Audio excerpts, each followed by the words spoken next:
दिवाळीचा व्लॉग जरासा लेटच आलेला आहे, त्याबद्दल सॉरी. आणि सर्वांना दिवाळीच्या हार्दिक हार्दिक शुभेच्छा. नमस्कार मित्रांनो, दिवाळीची सुरुवात होत आहे शंकरपाळ्यांपासून, जे खमंग आणि खुशखुशीत आत्ताच कढईतनं बाहेर आलेले आहेत आणि हे सगळे मिळून एक जमा होऊन थंड होत आहे. आता इथे कोणत्या फराळाची तयारी सुरू आहे?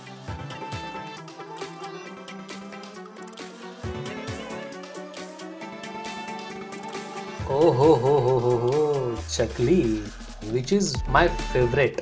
अर्थात चकली कोणाला आवडत नाही.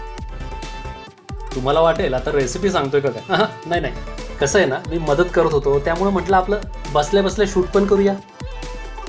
दरवर्षी ना आईला मी दिवाळी फराळामध्ये मदत करतच असतो. त्यातून काही नवीन शिकायला मिळालं तर नाही का.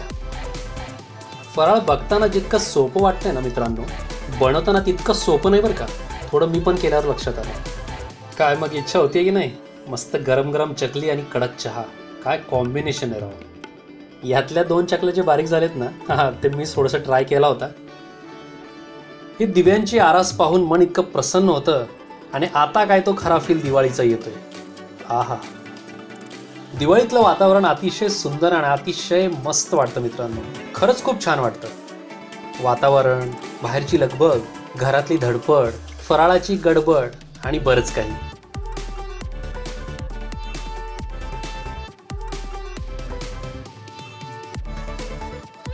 एक्स्ट्राची लाइटिंग माळ थोडीशी आतल्या साईडला पण घेतली, म्हणजे कसं हॉलमध्ये पण दिसायला एकदम सुंदर दिसतंय नाही का.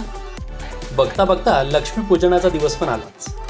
आणि लक्ष्मीपूजनासाठी आईने केलेली ही दिव्यांची आरास, लक्ष्मी देवीला अर्पण केलेला हा फराळ व्यवस्थित पॅक करून ठेवला आहे, कारण की दुसऱ्या दिवशीपर्यंत काही प्रॉब्लेम नाही येणार. ह्यातला फराळामध्ये माझाही थोडासा खारीचा वाटा आहे बरं का मित्रांनो.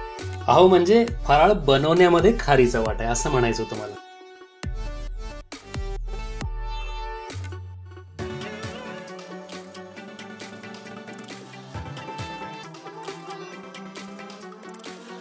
लक्ष्मीपूजन तर झालेलं आहे. आता मस्तपैकी फराळ थोडंसं चाखूया आणि पडूया बाहेर. बाहेरच्या वातावरणात जाऊया आणि पाहूया.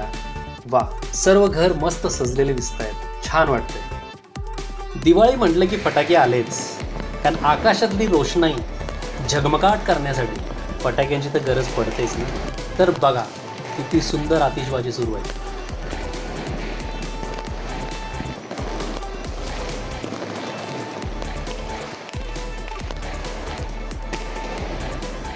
तुम्हाला हा व्हिडिओ आवडल्यास नक्की लाईक करा आणि माझ्या चॅनलला तेवढं सबस्क्राईब नक्की करा. धन्यवाद.